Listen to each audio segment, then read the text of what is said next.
موضوع الدرس فی بیان التحدید والترہیب سورۃ الرحمن تفسیر ابن کثیر الحمد للہ رب العالمین والصلاة والسلام علی اشرف الانبیاء وسید المرسلین سیدنا محمد وعلی آلہ واصحابہ اجمعین اللهم صل على سيدنا محمد وعلى آل سيدنا محمد كما صليت على إبراهيم وعلى آل إبراهيم في العالمين إنك حميد مجيد أعوذ بالله من الشيطان الرجيم بسم الله الرحمن الرحيم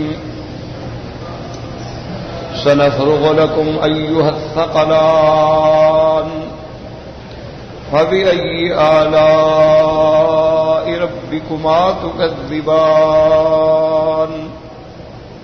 يا معشر الجن والإنس إن استطعتم أن تنفذوا من أقطار السماوات والأرض فانفذوا لا تنفذون إلا بسلطان فبأي آلاء ربكما تكذبان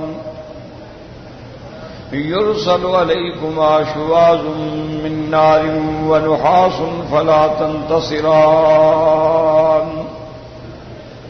فبأي آلاء ربكما تكذبان قال المؤلف والمفسر رحمه الله تعالى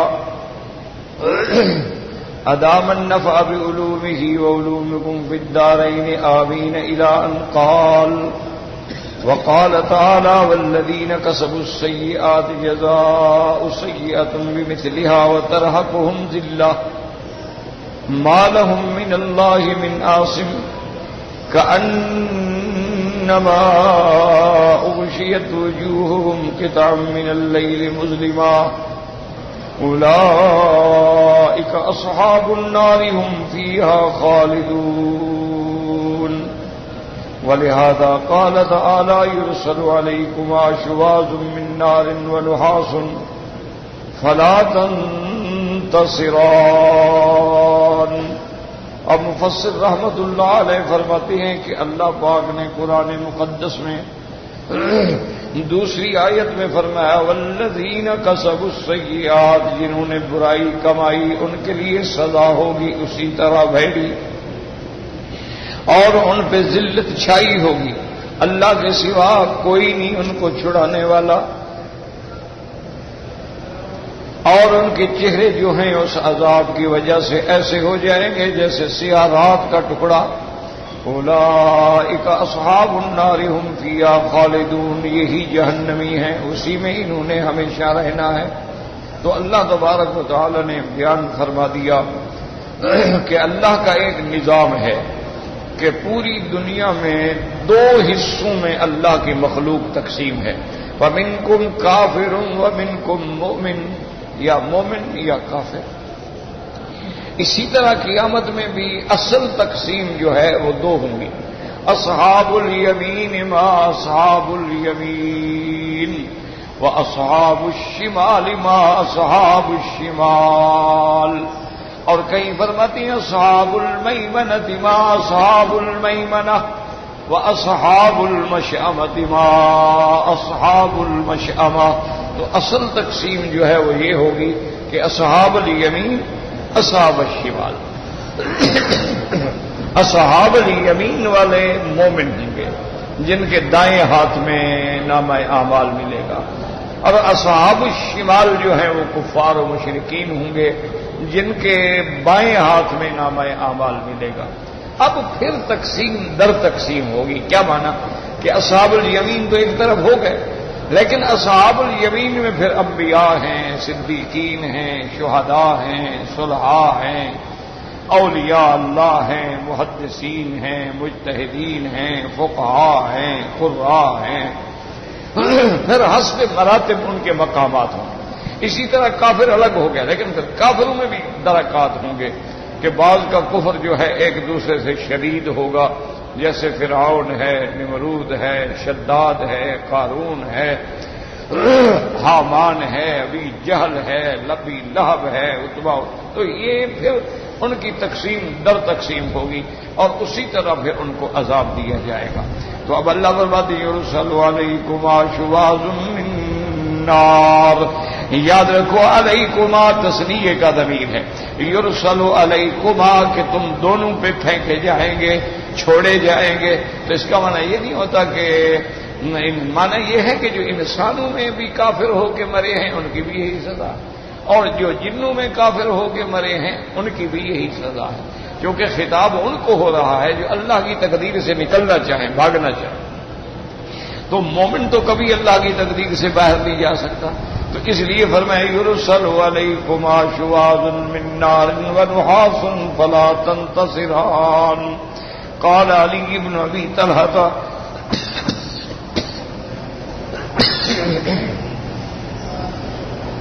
لا حول ولا قوة قال ابن عباس الشواظ، یاد رکھو شواظ جو ہے یہ ضمے کے ساتھ بھی پڑھا گیا شواظ اور کسرے کے ساتھ بھی شواظ، لیکن جمہور قراء کی قراءت جو ہے وہ ضمے کے ساتھ یرسل علیکما شواظ من نار ونحاس فلا تنتصران۔ حضرت ابن عباس فرماتی ہیں کہ شواظ سے کیا مراد ہے؟ وہ لہب النار، وہ آگ کے شعلے۔ وقال سعید بن جبیر عن ابن عباس الشواظ الدخان، وہ کہتے ہیں شواظ سے مراد ہے وہ دھواں۔ وقال مجاہد هو اللہب الاخضر المنقطع، حضرت مجاہد فرماتے ہیں کہ وہ آگ کا شعلہ جو بالکل اوپر جا کے دھوئیں سے کٹ کے صاف ہو جاتا ہے، یہ مراد ہے۔ وقال ابو صالح الشواظ هو اللہب الذي فوق النار ودون الدخان، حضرت فرماتے ہیں ابو صالح کے شواظ کہتے ہیں اس شعلے کو جو آگ سے اوپر ہوتا ہے لیکن اس کے دھوئیں سے نیچے ہوتا ہے۔ وقال الضحى ضحاك شواظ من نار سيل من نار، حضرت ضحاک فرماتی ہیں کہ شواظ کا معنی یہ ہے کہ جیسے پانی کی نہر چلتی ہے ایسے آگ کی نہر چلے گی۔ اللہ پاک رحمت فرمائے۔ آپ دیکھیں نا جہاں جہاں برقان ہوتے ہیں پہاڑوں کے اندر آگ کا لاوا نکلتا ہے، وہ بھی ایسے چل رہا ہوتا ہے جیسے دریا بہ رہا ہو آگ کا۔ اور فرماتی ہیں اس کے بعد شواظ من نار ونحاس، قال علی بن ابی طلحہ عن ابن عباس ونحاس یعنی دخان النار، وہ کہتے ہیں آگ کا دھواں مراد ہے۔ بضم النون وکسرها نحاس او نحاس، والقراء مجمعۃ علی الضم، لیکن اکثر قراء جو ہیں وہ ضمے کی قرات پہ متفق ہیں۔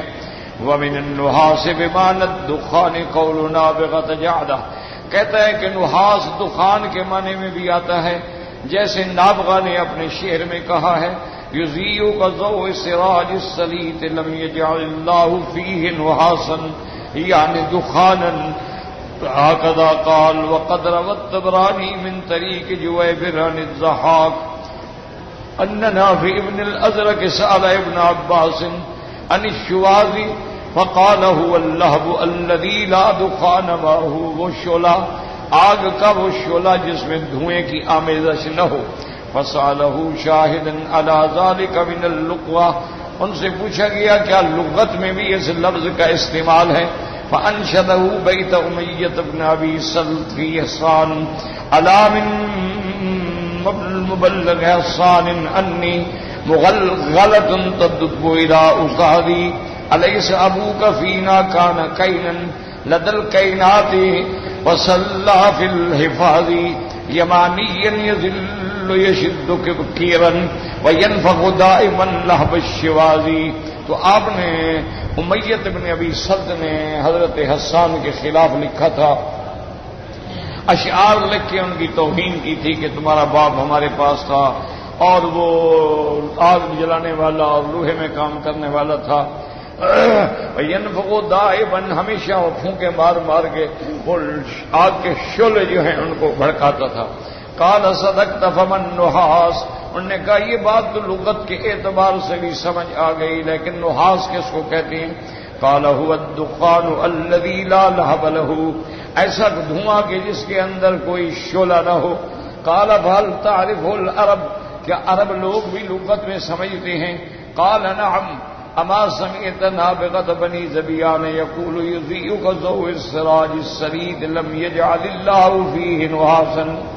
وقال مجاہد النحاس الصفر یذاب فیصب علی رؤوسہم. حضرت مجاہد ایک قول میں فرماتے ہیں نحاس کا معنی یہ ہے کہ تانبے کو پگھلایا جائے گا اور پگھلانے کے بعد کافروں کے سروں پہ ڈالا جائے گا. وَكَذَا قَالَ قَتَادَةُ وَقَالَ الضَّحَاكُ وَنُحَاسٌ سَيْلٌ مِّن نُحَاسٍ وَالْمَعْنَى عَلَى كُلِّ قَوْلٍ لَوْ ذَهَبْتُمْ هَارِبِينَ يَوْمَ الْقِيَامَةِ لَرَدَّتْكُمُ الْمَلَائِكَةُ وَالزَّبَانِيَةُ بِإِرْسَالِ الذَّهَبِ مِنَ النَّارِ وَالنُّحَاسِ الْمُذَابِ عَلَيْكُمْ لِتَرْجِعُوا. اب مفسر فرماتے ہیں کہ ان سارے اقوال کو سامنے رکھنے کے بعد پھر اس آیت کا ترجمہ یہ ہوگا کہ لو ذهبتم هاربین، اگر تم قیامت والے دن بھاگنا چاہو، نکلنا چاہو، عذاب سے بچنا چاہو تو اللہ کے فرشتے تمہیں لوٹائیں گے اور اللہ کے فرشتے تم پر شواظ اور نحاس برسائیں گے اور نحاس جو ہے تانبا پگھلا ہوا تم پر ڈالیں گے تاکہ اپنے مقام پہ واپس آؤ. وَلِهَذَا قَالَ فَلَا تَنتَصِرَانِ فَبِأَيِّ آلَاءِ رَبِّكُمَا تُكَذِّبَانِ لَا بِشَيْءٍ مِّن نِّعَمِ رَبِّنَا نُكَذِّبُ. لیکن یاد رکھو کہ یہ تو ساری عذاب کی باتیں ہیں. اس کے بعد اللہ فرماتے ہیں کہ تم کون کون سی نعمتوں کو جھٹلاؤ گے. مانا یہ ہے کہ یہ بھی تو اس کا انعام و اکرام ہے کہ ہمیں عذاب بتلا دیا کہ اگر یہ کرو گے تو پھر یہ ہوگا. یہ بھی تو ایک نعمت ہے. ہمیں پتہ نہ ہوتا ہم کرتے رہتے تو ہم مارے جاتے.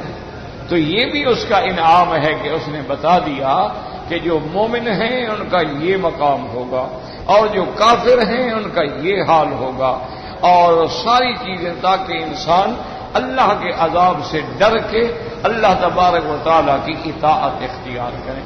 اسی لیے علماء فرماتے ہیں کہ پورے قرآن میں آپ دیکھیں تو وعد بھی ہوگا، وعید بھی ہوگی، تحدید بھی ہوگی، تقریب بھی ہوگی، توبیخ بھی ہوگی، ترغیب بھی ہوگی، ترہیب بھی ہوگی کہ اللہ نے بعض مقامات پہ اپنے بندوں کو ترغیب دی ہے کہ میرے بندے اگر میرے راستے میں جہاد کرو گے میں تمہارے لیے جنتیں تیار کر رہے ہیں. اور کسی جگہ ڈرایا ہے کہ اگر نافرمانی کرو گے یرسل علیکم شواظ من نار ونحاس فلا تنتصران. کسی جگہ اللہ نے وعدہ بیان فرمایا ان اللہ اشترى من المؤمنین انفسهم واموالهم بان لهم الجنہ. اللہ نے گویا کہ مومنوں سے ان کی جان مال خریدی ہے کہ تم اپنی جان مال میرے راستے میں لٹاؤ تو میں تمہیں اس کے بدلے میں جنت عطا فرماؤں گا.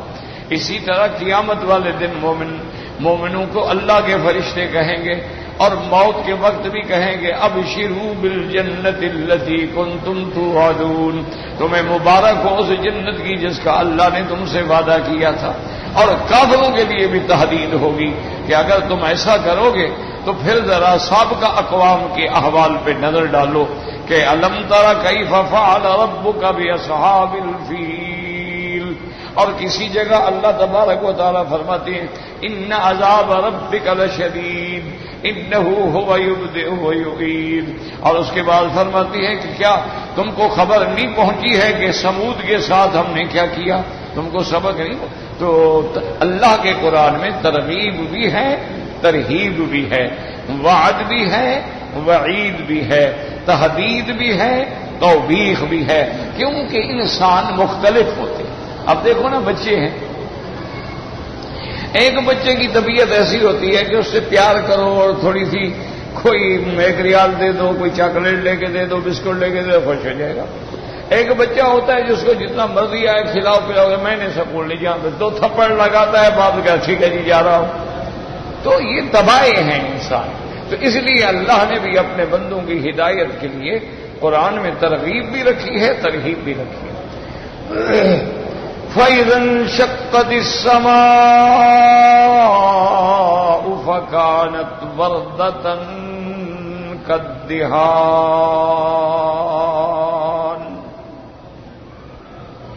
فَبِأَيِّ آلَاءِ رَبِّكُمَا تكذبان فيومئذ لا يسأل عن ذنبه إنس ولا جان فبأي آلاء ربكما تكذبان يعرف المجرمون بسيماهم فيؤخذ بالنواصي والأقدام فبأي آلاء ربكما تكذبان هذه جهنم التي يكذب بها المجرمون يطوفون بينها وبين حميم آن فبأي آلاء ربكما تكذبان. اب اللہ تبارک و تعالیٰ ان آیات میں قیامت کے احوال کا ذکر فرماتے ہیں فَإِذَا انشَقَّتِ السَّمَاءُ، جیسے دوسرے مقام پہ فرمایا وَانشَقَّتِ السَّمَاءُ فَهِيَ يَوْمَئِذٍ وَاهِيَةٌ، اور کسی آیت میں فرمایا یوم تشقق السماء بالغمام ونزل الملائکۃ تنزیلا، اور کہیں اللہ فرماتے ہیں اذا السماء انشقت وأذنت لربها وحقت، اور کہیں اللہ فرماتے ہیں اذا السماء انفطرت وإذا الكواكب انتثرت وَإِذَا الْبِحَارُ فُجِّرَتْ وَإِذَا الْقُبُورُ بُعْثِرَتْ. تو اب اللہ تبارک و تعالی احوال قیامت کا ذکر فرماتے ہیں، لیکن اس سے پہلے ایک بات سمجھ لیں تاکہ اللہ کی رحمت سے قرآن کی آیات سمجھنے میں آسانی ہو. وہ بات یہ ہے کہ قرآن میں جب آپ نظر ڈالیں گے نا تو کچھ چیزیں اللہ نے بیان فرمائی ہیں جو قیامت کے آنے سے پہلے ہوں گی، پہلے علامات، اور کچھ چیزیں ایسی ہیں جو عین جب اللہ حکم دیں گے اور قیامت قائم ہوگی تو اس وقت آئیں گے، اور کچھ احوال ایسے ہیں جو قیامت کے بعد پیش آئیں گے. اس لیے ہمیشہ یاد رکھیں، بہت سارے حضرات کو مغالطہ لگ جاتا ہے کہ کبھی قرآن پاک نے یہ فرمایا ہے اور کبھی قرآن پاک نے یہ فرمایا ہے اور کبھی قرآن پاک نے یہ فرمایا ہے. تو اصل بات سمجھیں کہ بعض چیزیں ایسی ہیں جن کا تعلق علامات قیامت سے، اس کو حدیث مبارک کے روح سے کہتے ہیں اشراط الساعہ، قیامت کی نشانیاں، قیامت کے علامات. پھر وہ علامات جو ہیں وہ دو قسمیں، وہ ان میں بعض علامات صغرا ہیں اور بعض علامات کبرا ہیں، یعنی بعض تو چھوٹی چھوٹی نشانیاں ہیں اور بعض جو ہیں وہ بڑی نشانیاں. حضور صلی اللہ علیہ وسلم نے اپنی امت کو تمام اشراط الساعہ سے خبردار فرما دیا کہ یہ قیامت کی علامت ہے، یہ قیامت کی علامت ہے. جیسے کہ علماء نے ان کو اشراط الساعہ کے نام سے کتابیں لکھ کے جمع بھی کر دیا ہے تاکہ کوئی آدمی اگر قیامت کی علامات دیکھنا چاہتا ہے تو ایک کتاب اٹھا کے دیکھ لے، اس میں ساری ایک ہی جگہ مل جائیں گی، بجائے اس کے کہ اس کو کئی کتابوں سے احادیث مبارک دیکھنی پڑے. تو جیسے مثلا حضور نے فرمایا کہ یہ علامات قیامت میں ہے کہ قریانی فحاشی زنا عام ہو جائے گا اور اس کو لوگ عیب بھی نہیں سمجھتے. آج کل یہی مصیبت ہے نا کہ لوگوں کے نزدیک یہ ہے انہیں کوئی عیب ہی نہیں. ابھی آپ نے دیکھا ہوگا پوری دنیا میں بھی اور اسلامی ملکوں میں نیو ایئر نائٹ، نئے سال کی رات پر جو خوشیاں منائی جا رہی ہیں، یہ کون سا اسلام ہے جی؟ یعنی نئے سال کی خوشیاں منانے کے لیے لڑکے لڑکیاں گانے بجانے رقص ڈانس، نیا سال آ رہا ہے اور اس کا استقبال ہم اللہ کی نافرمانی سے کر رہے ہیں۔ بھئی نیا سال آ رہا ہے، توبہ کرو، استغفار کرو، نمازیں پڑھو، اللہ سے دعائیں مانگو، آنے والا سال امت کے لیے خیر ہو، رحمت ہو۔ تم تو آنے والے سال کا استقبال ایسے کر رہے ہو جیسے کافر کرتے ہیں، انگریز کرتے ہیں، یہود کرتے ہیں، نصارہ کرتے ہیں۔ شرابیں جلتی ہیں، ڈانس ہوتے ہیں، ناچ ہوتے ہیں، لوگ سڑکوں پہ نکل آتے ہیں، کاریں ٹکرا جاتی ہیں، کوئی بندے مر جاتے ہیں۔ یہ جو مر جاتے ہیں بتاؤ یہ کس کھاتے میں گئے؟ تو یہ بھی علامات قیامت ہے۔ اسی طرح حضور صلی اللہ علیہ وسلم نے فرمایا کہ اولاد جو ہے وہ دوستوں کے ساتھ تو بڑی ہنس مکھ اور بڑی پیار کرنے والی، والدین کی نافرمان۔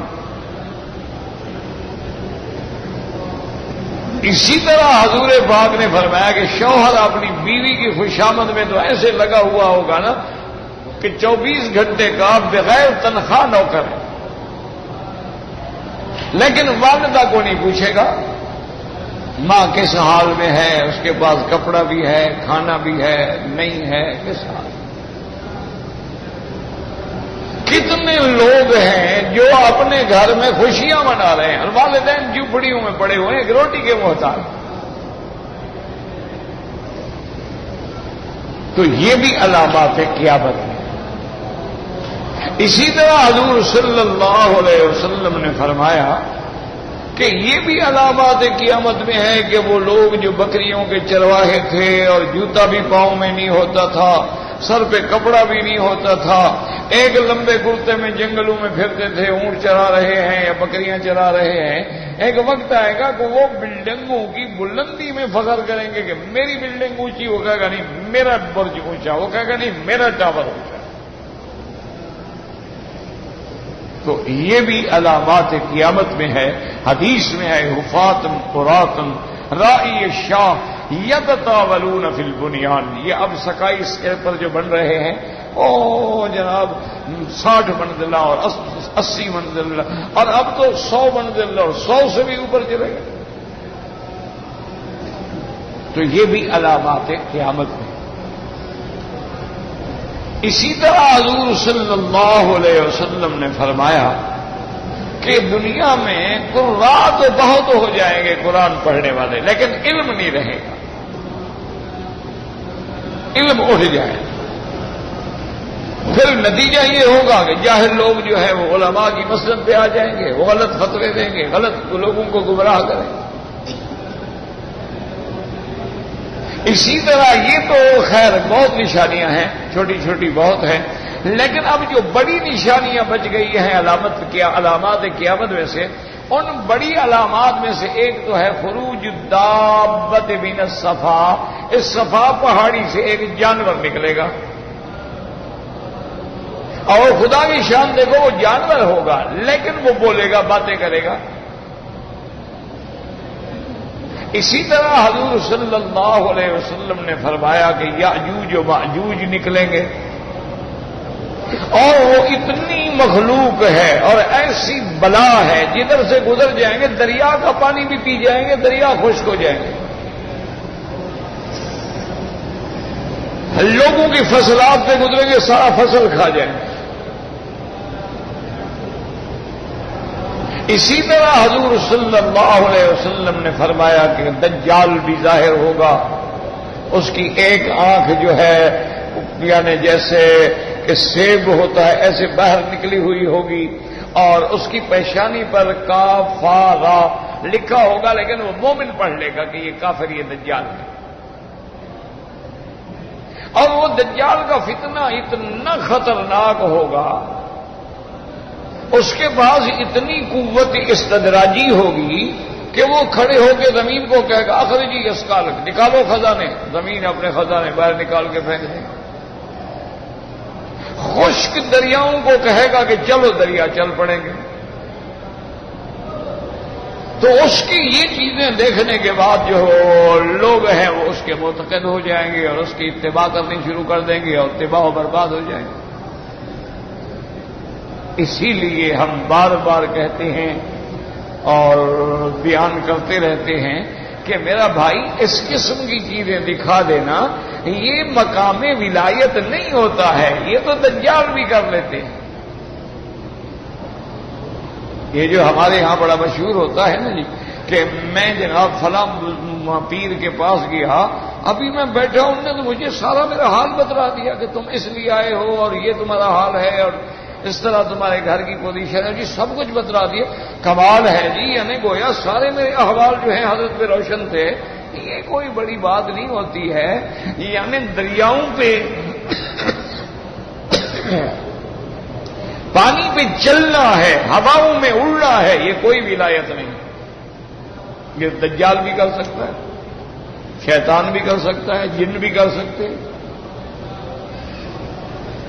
اور جہاں تک یہ کشف کا معاملہ ہے کہ کسی کو اس کی چھپی ہوئی بات بتا دو، یہ تو کوئی کرامت ہے ہی نہیں، یعنی یہ تو تھوڑی سی محنت ہے، ریاضت ہے۔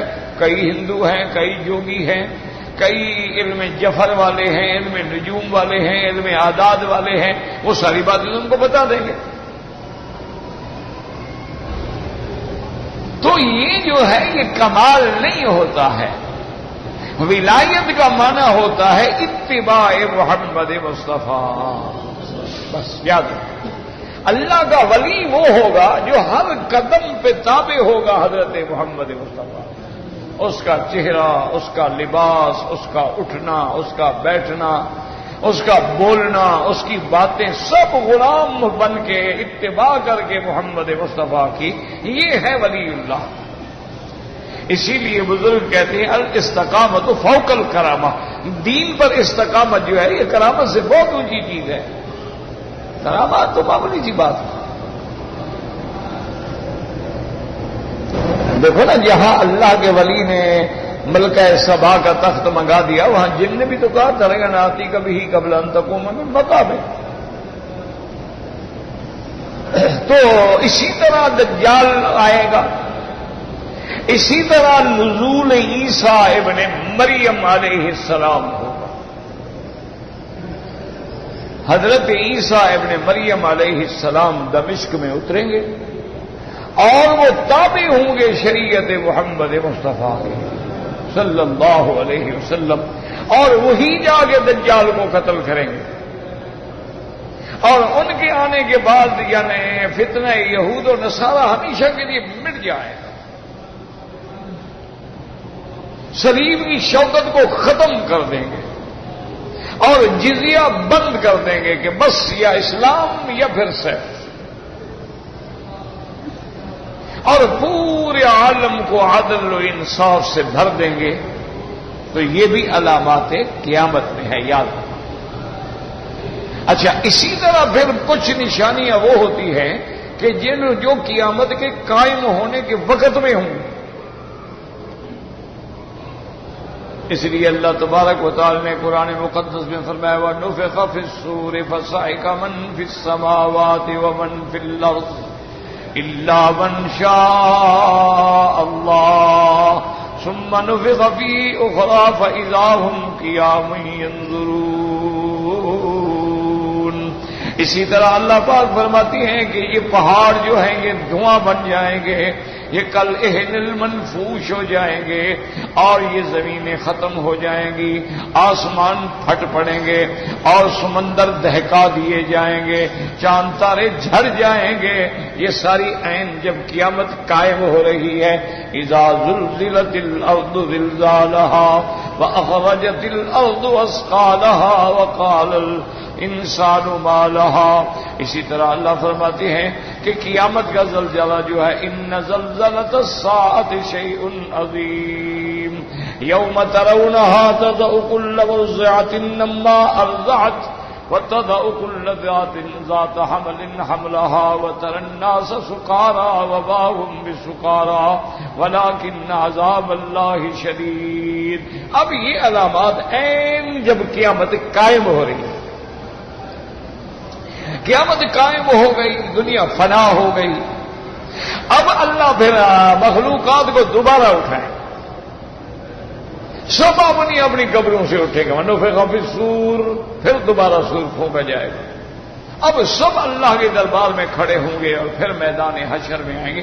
اب یہ علامات جو ہیں یہ قیامت ہونے کے بعد ہوں گی کہ تمام اللہ کی مخلوق جو ہے میدان محشر میں جمع ہوگی اور وہاں صحائف اعمال کی تقسیم ہوگی اور پھر وہاں میزان عمل ہوگا.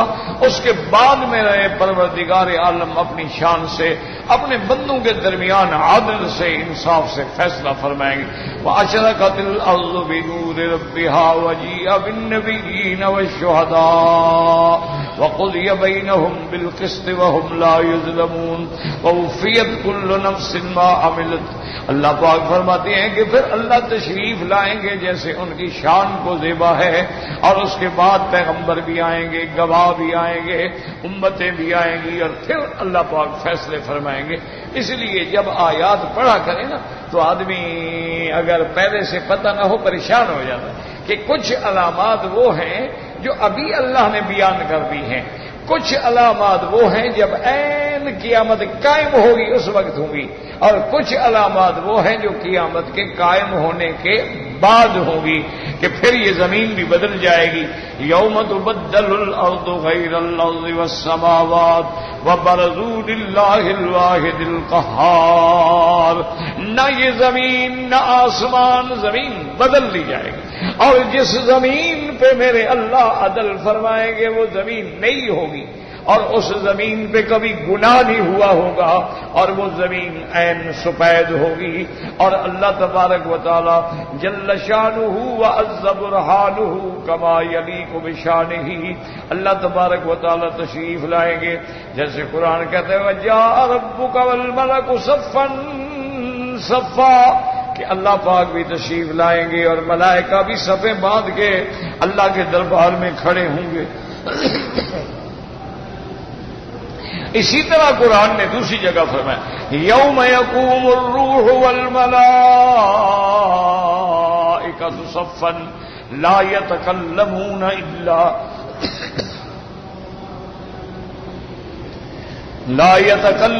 الا من اذن له الرحمن وقال صوابا ذلك اليوم الحق فمن شاء اتخذ الى ربه مآبا. انا انذرناكم عذابا قريبا يوم ينظر المرء ما قدمت يداه ويقول الكافر يا ليتني كنت ترابا. اس لیے ہمیشہ جب ایسی آیات پڑھیں تو سوچ لیا کریں کہ یہ قیامت سے پہلے ہیں، یہ عین قیامت کے وقت ہیں، اور یہ قیامت قائم ہو جانے کے بعد ہے. تو پھر انشاءاللہ قرآن مقدس میں آیات پڑھنے میں پھر کوئی پریشانی نہیں ہوتی، کوئی مغالطہ نہیں رکھتا. اس لیے اب اللہ فرماتے ہیں فَإِذَا انشَقَّتِ السَّمَاءُ فَكَانَتْ وَرْدَةً كَالدِّهَانِ، جب آسمان پھٹ جائے فَكَانَتْ وَرْدَةً، وہ ایسے ہو جائیں گے جیسے گلابی رنگ، کدہان، جیسے تیل کی تلچھٹ ہوتی ہے. دہان مانا تیل کی تلچھٹ کا رنگ اختیار کر لیں گے.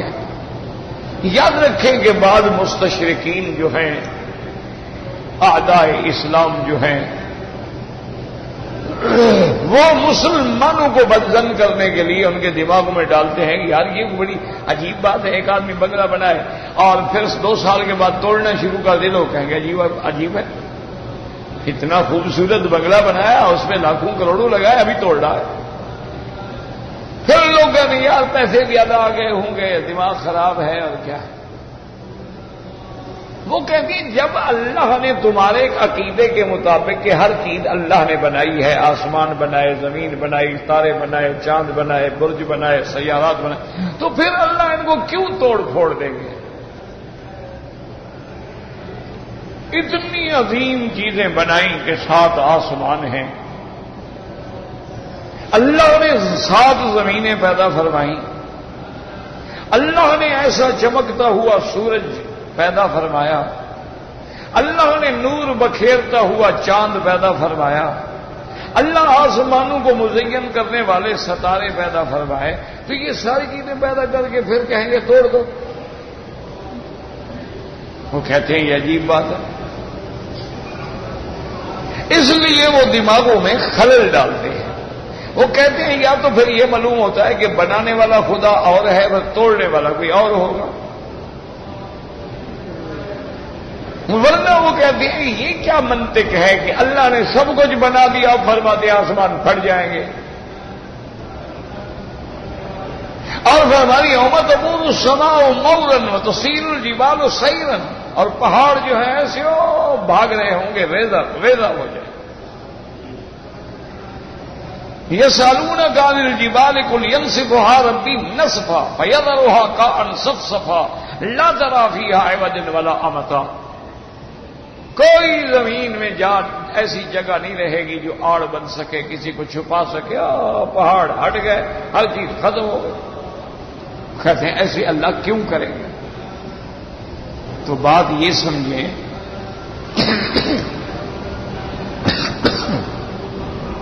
مسلمانوں کے لیے تو یہ جواب کافی ہے کہ اللہ کی مرضی ہے، یفعل ما یشاء، جو چاہیں کریں، وہ چاہیں بنا دیں، وہ چاہیں فنا کر دیں، وہ چاہیں کسی کو بچہ دے دیں، وہ چاہیں کسی کو بچہ لے دیں،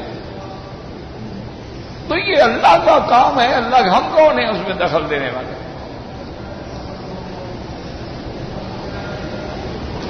اور دوسری بات یہ ہے کہ جب اللہ نے ہمیں بتا دیا ہے کہ یہ عالم دنیا ہے اور یہ دار العمل ہے اور یہ عالم فنا ہوگا، اس کے بعد ایک عالم ہوگا جو دار آخرت ہے اور جس میں بقا ہے، کہ جب اللہ نے بتا دیا ہے تو پھر کیا، تو اسی کے حکم کے مطابق ہوگا۔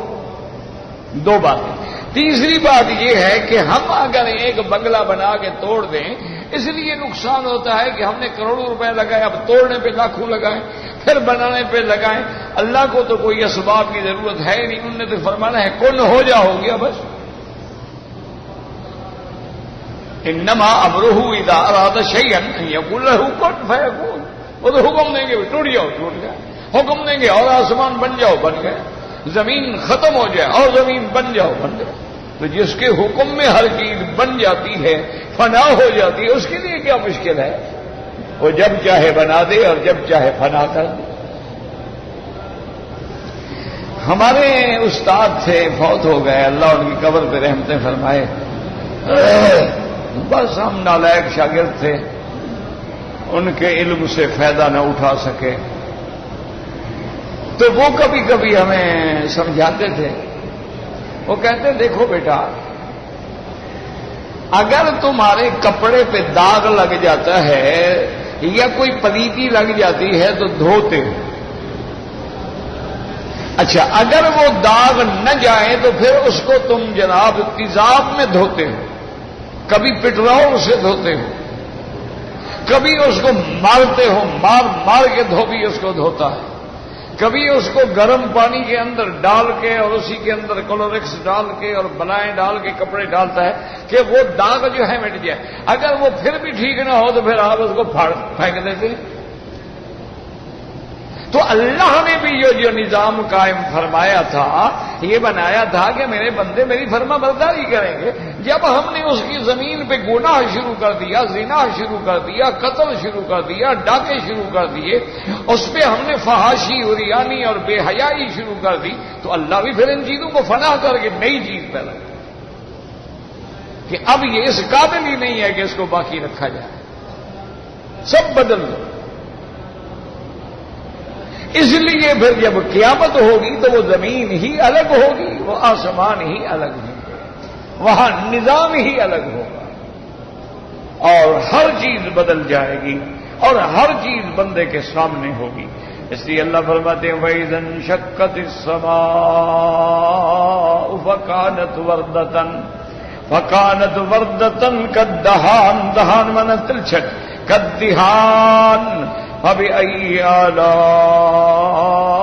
آلَاءِ رَبِّكُمَا تُكَذِّبَانِ. اب علماء فرماتی ہیں کہ جب آسمان پھٹیں گے تو اصل میں بات یہ ہے کہ کسی کا رنگ سرخ ہوگا، کچھ اس کے بعد پیلے ہوں گے، اس کے بعد نیلے ہوں گے، اس کے بعد سبز ہوں گے، اور اس کے بعد جیسے تیل کی تلچھٹ ہوتی ہے وہ رنگ اختیار کر جائیں گے. اور بعض علماء نے یہاں ایک اور بات کی، انہوں نے فرمایا کہ سارے قرآن میں ذکر جب بھی آیات پڑھو گے ان فی خلق السماوات والارض، آسمان جمع کی صیغے سے آتا ہے، اور زمین جو ہے وہ الارض مفرد صیغہ لیکن مراد جنس الارض ہوتی ہے. اس کی وجہ کیا ہے؟ وہ کہتے ہیں اللہ نے زمینیں بھی ساتھ بنائی ومن الارض مثلہن، جیسے آسمان ساتھ ہیں زمینیں بھی ساتھ ہیں، لیکن زمین کی جنس ایک ہے، مادہ ایک ہے، آسمانوں کا مادہ الگ الگ ہے.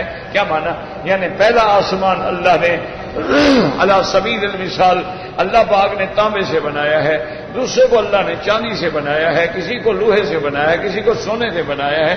تو 7 آسمان جو ہیں وہ مختلف جنس سے بنائے گئے ہیں، اور جب وہ پھٹیں گے، جب وہ ٹوٹیں گے تو وہ ہر رنگ اس میں ظاہر ہوتا جائے گا، ہر رنگ جو ہے اس میں. اس لیے اللہ فرماتے ہیں فَإِذَا انشَقَّتِ السَّمَاءُ فَكَانَتْ وَرْدَةً كَالدِّهَانِ فَبِأَيِّ آلَاءِ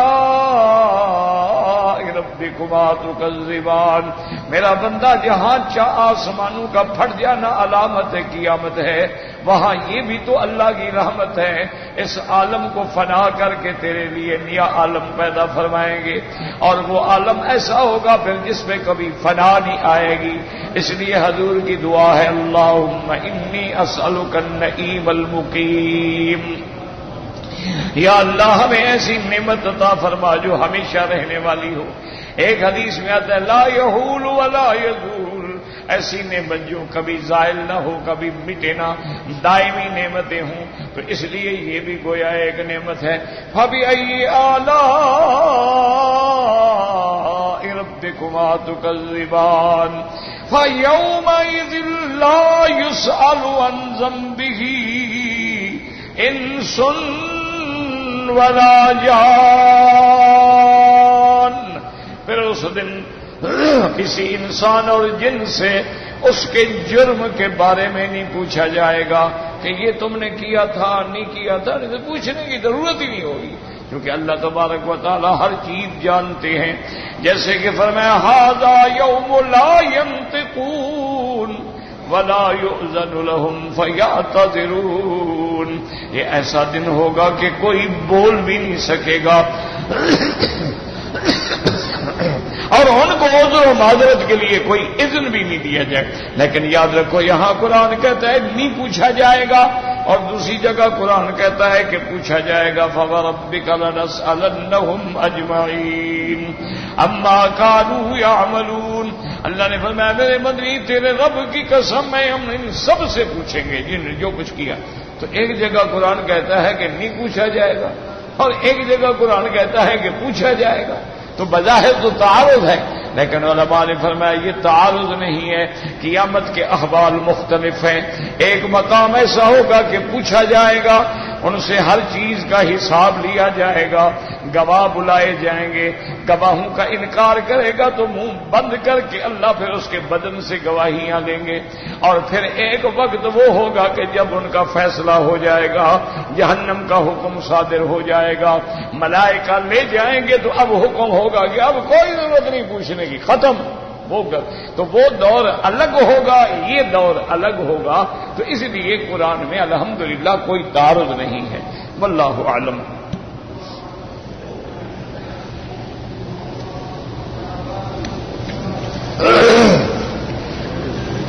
کہتے جی کہ نماز جنازہ میں سورت فاتحہ پڑھنے کے بارے میں گزارش یہ ہے میرے بھائی کہ امام احمد ابن حنبل رحمت اللہ علیہ اور امام شافعی رحمت اللہ علیہ کے نزدیک نماز جنازہ کی 4 تکبیریں ہیں، اور پہلی تکبیر کے بعد سورۃ فاتحہ، دوسری تکبیر کے بعد درود شریف، اور تیسری تکبیر کے بعد دعا.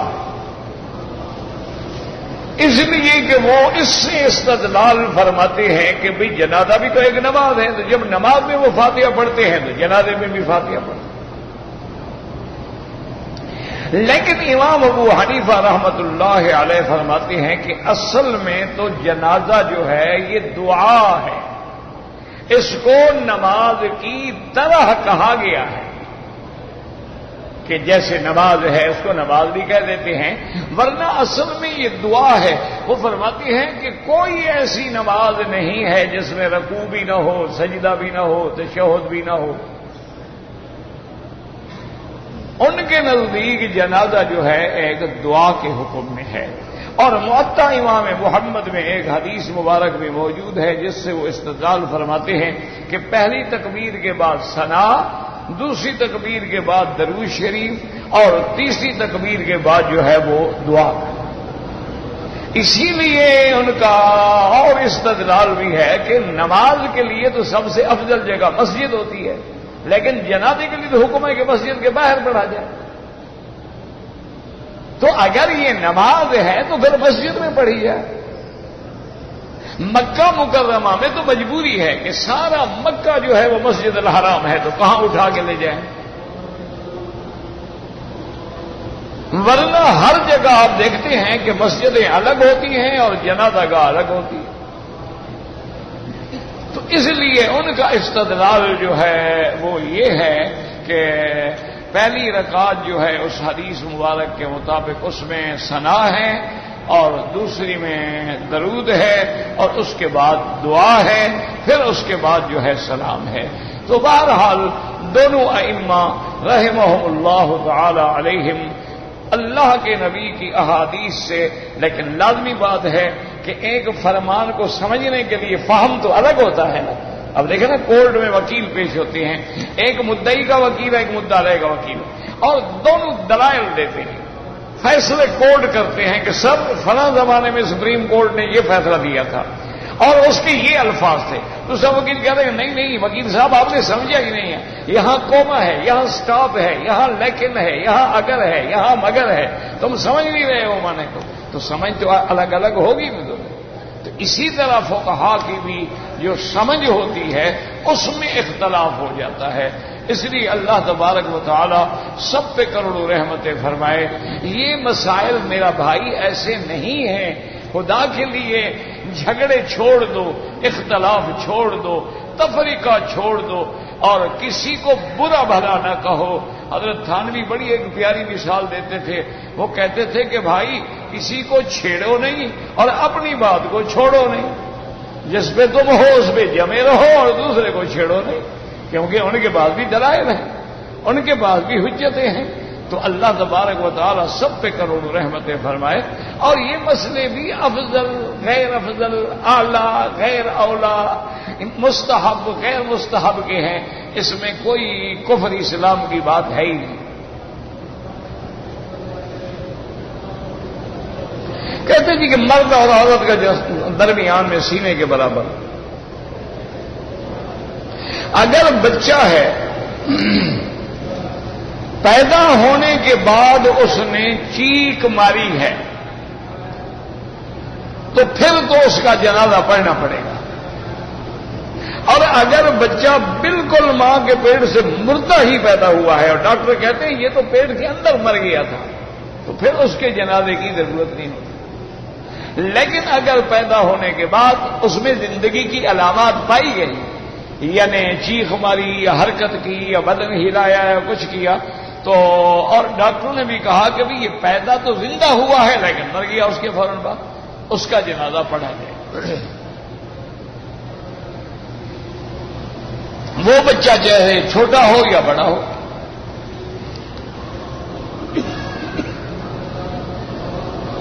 میرا بھائی گزارش یہ ہے کہ طواف ہے مثلا، یا عمرہ ہے یا حج ہے، نفلی عبادات ہیں. اگر آپ کسی کے لیے کرنا چاہتے ہیں تو کوئی منع نہیں. یہ اس کی مثال ایسے ہوتی ہے کہ جیسے آدمی مزدوری کرے اور کسی مالک سے کہے کہ جی وہ میری جو مزدوری بنتی ہے نا فلاں کو دے دینا، تو یہ بالکل اسی طرح کہ اپنی محنت کی یا اللہ اس کا ثواب فلاں کو عطا فرما۔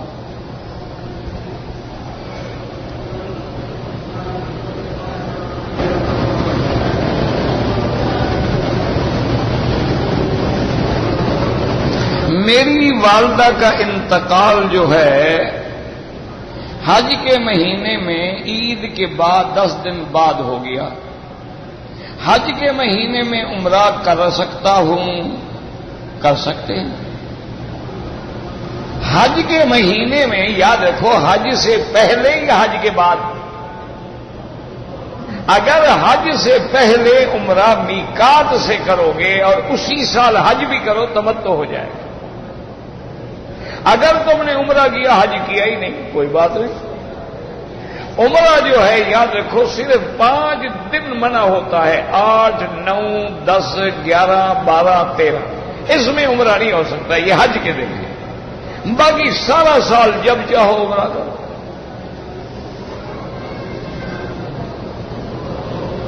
حج بدل کرو مرضی، نہ کرو مرضی۔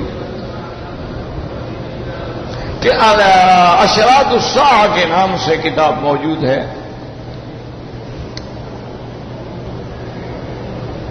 کہتے جی کہ مغرب کی نماز کے بعد 2 رکعت جو ہے یاد رکھو وہ تو سنت مؤکدہ ہے، وہ تو ہر حال میں پڑھنی ہے ہم نے، لیکن اس کے بعد جو ہے اگر آپ مزید 2 رکعت پڑھ لیں تاکہ 6 رکعت ہو جائیں، اوابین ہو جائے، تو وہ بھی ثواب ہے اور بہت بڑا اجر ہے۔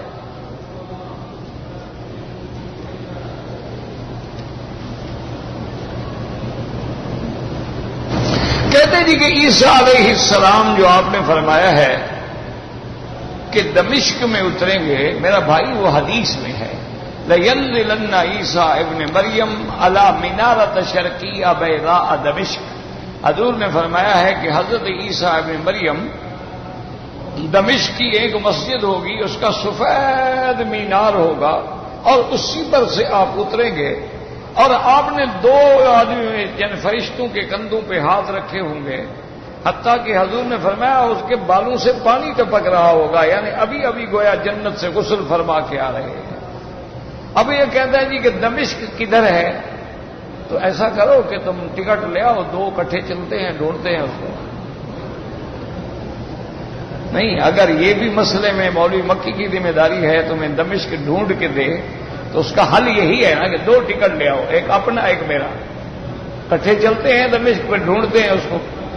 اللہ کے بندے، دمشق ایک ملک ہے، مشہور ہے، شام بھی کہتے ہیں، دمشق بھی کہتے ہیں، یہ کون سی ایسی بات ہے کہ ہر چیز مولوی کو کہا جائے کہ آپ بتائیں؟ آپ جغرافیہ دیکھ لیں، آپ کوئی نقشہ دیکھ لیں، آپ کسی آدمی سے پوچھ لیں، تو یہ کوئی ایسا مسئلہ تو نہیں ہے۔ واللہ اعلم۔ اللهم صل على سيدنا محمد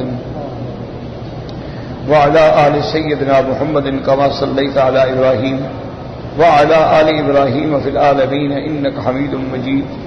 يا الله يا الله يا رحمن يا رحيم يا حي يا قيوم يا ذا الجلال والإكرام يا ذا الجلال والإكرام يا ذا الجلال والإكرام يا إلهي إلهنا إله كل شيء إلها واحدا لا إله إلا أنت اللهم أنت الميسر لكل أسير وأنت على كل شيء قدير اللهم يسر أمورنا وأمور أولادنا وبناتنا وأصحابنا وأخواننا وأمور من أوصانا واستوصانا وأمور من أحبنا وأمور المسلمين برحمتك يا أرحم الراحمين اللهم اذهب الباس رب الناس اشف أنت الشافي لا شفاء إلا شفاؤك شفاؤك لا يغادر سقما اللهم اشفنا واشف مرضانا ومرضى المسلمين اللهم أصلحنا وأصلح بنا وأصلح أولادنا وأولاد المسلمين اللهم أصلح شبابنا وشباب المسلمين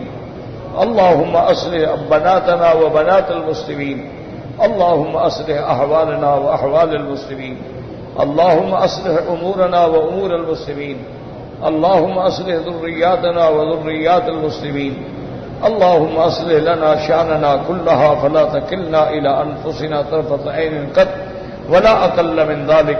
اللهم إنا نسألك من الخير كله عاجله وآجله ما علمنا منه وما لم نعلم. اللهم إنا نعوذ بك من الشر كله عاجله وآجله ما علمنا منه وما لم نعلم. صلى الله تعالى على خير خلقه سيدنا محمد وعلى آله وصحبه أجمعين.